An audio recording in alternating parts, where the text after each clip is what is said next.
Well, good morning. It's quite a frosty one too. It's like -7, but I'm headed off to start my day. Just eyeballing this pile here. That's got to go somewhere. So I need a little bit of clay up by the bins and a couple low spots. I'll truck some of that up there. And then we got to get all this cleaned up. This is kind of a summer project. It's quite nice. We left a bunch of these trees here. We're going to thin out the standing dead ones and then the poplars. And hopefully just have some nice spruce trees there. Over there was the path they had to dig through for the pump out there. Anyways, that's all cool. It's cold though, like it is cold, -7. So I don't know. There was guys I was told started like up to about 10 days ago. Now I expect the ground was too cold to germinate. But could you imagine how unfortunate that would have been? Because like once you work the ground, it's going to warm up, right? No matter, even if you just direct seed into it. So if you get it and then you've worked it up and then it warms up, because we had some pretty warm days with lots of sunshine, and all of a sudden whatever you planted was just popped open and got this big, and then now it's -7. Whew. Bad news bears. Anyways, first thing we got to do here, we filled up the oat bin. We just filled up the pea bin, or I did last night there after supper. So I'm going to get the truck fired up, take it up. I got to bring my grain back down, fuel it up, and then I got to move the auger over to the barley bin. Hopefully I can get the 2 barley bins filled up with barley. And then we're going to, a little after lunch here, the kids got their concert at school, so we're going to go to that. This truck, as long as it doesn't do that, needs a gear there. It always starts. Should be -30 and this thing will start. It's amazing.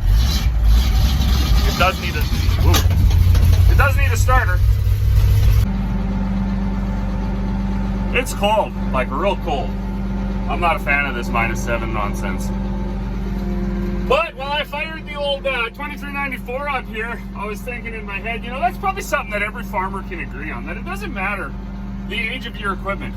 Brand new 2024, 1972, doesn't matter what you have. We can pretty much all agree that when stuff starts, like right off the bat, it's going to be like, we feel it's going to be a good day, because dead batteries, they're not specific to farms. Like it doesn't matter even if you have brand new stuff with disconnects and all this stuff on there, and these, the safety things that automatically turns the light off. You still show up every other day and everything's dead, stone dead. You don't know why. And if you have old stuff that has absolutely no draw on it at all, and the only thing the battery does is start the machine, you still have the odd day where you show up and everything's dead and you don't know why. So batteries are a curse that I think all farmers can agree with. It's pretty sweet when everything starts. I know on our farm, we had a window there where everything started, and then actually the first thing to give up and not start anymore was Carl. So there's 4 batteries in there, and now what we're assuming is one of the batteries is dead. And I think what happens, doing absolutely no research, but just seems to be what's happening, if you have one dead battery in 4 or in 2, as soon as you start to crank it, that dead battery just robs all the life out of the other one. So Dad did have the charger on that last week, although we haven't started in quite a while. We're gonna have to probably tomorrow, maybe even later today after the kids' concert, we're gonna have to try to get Carl going again and at least bring him down and test the batteries to find out if we got one bad one. Most likely just replace all 4 again, because we're gonna need him to go get some fertilizer, bring it back, put it in our 2 little fertilizer bins. We are hoping not to have to truck so much. Last year we held like 6, 7 super pieces of fertilizer. It was nuts. We put it all on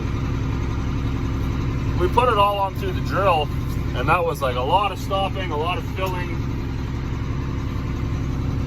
lot of nonsense that I just was not excited about. So hopefully this year we can get lots of anhydrous down, save ourselves some hauling. What an absolute gem of a tractor. Just a noisy beast.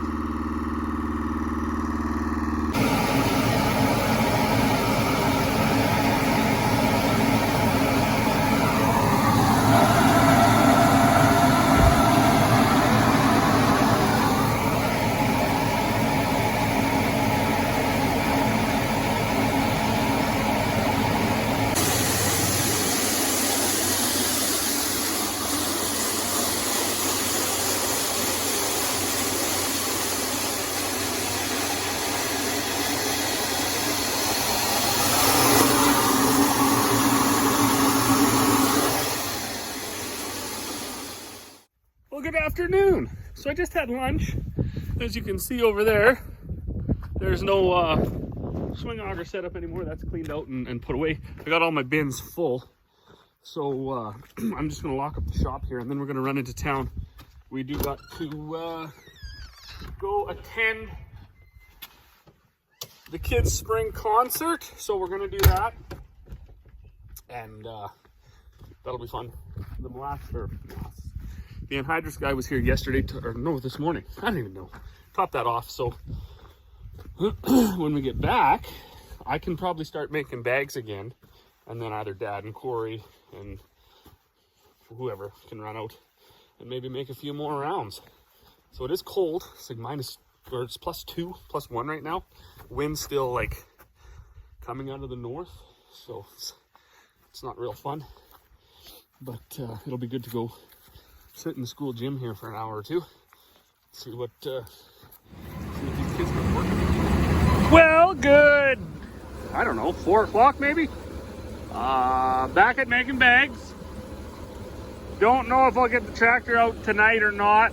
I might go out and do it a little later yet. I'm not too sure. But I got a handful of bags left to make. Kind of want to get that caught up. The bins are all full. Trucks are all backed into the shed. Dad's actually going to go up and we're going to take our bag filling machine up, fill it full of sunflowers, bag up a bunch of sunflowers because we don't have any more of those in 50-pound bags.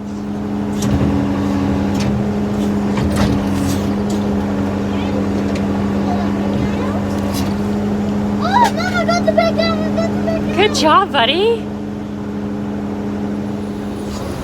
Well, good evening. Apparently it's a little after 6 because I just got a message that supper was ready. So I was able to get things happening. I got 4, 5, 6, 7, 8, 9, 10 big bags made. So that's good. I was falling behind because I didn't have these bins full. And when you got to climb in and shovel, you're not as efficient and you can't make them as quick. So I'm gonna have to come back out, I think, after supper and bag up some 50-pound bags. Not sure exactly how many I'll get or if I'll film that or not. Well, good evening. I think it's about 9 o'clock and I've kind of had enough for today, although it is a beautiful evening. I just kind of dusty and I need to go in and write a bunch of stuff out. So I did make up all these bags here. I think I just made 16 or something right now. But I've got to go out. Got to go in now. I got to figure out some lot numbers for these 2 bags because they're going to get rebagged into 50-pound bags tomorrow, and then we'll see about maybe getting out and doing some anhydrous. So I'm just going to quickly stop in the shop here, grab this box of tags, this box of a couple different wheats here. We can count that out, 1,000 kernel weight, stuff like that. We can write out our tags in the house of with all the lot numbers and everything on them. And that's because the job's never done just because you go in the house. you got to now you got to start like the paperwork for the day, which is insane to say, but it actually is a true reality. So as always, thanks for watching, and we will see you all on the next one.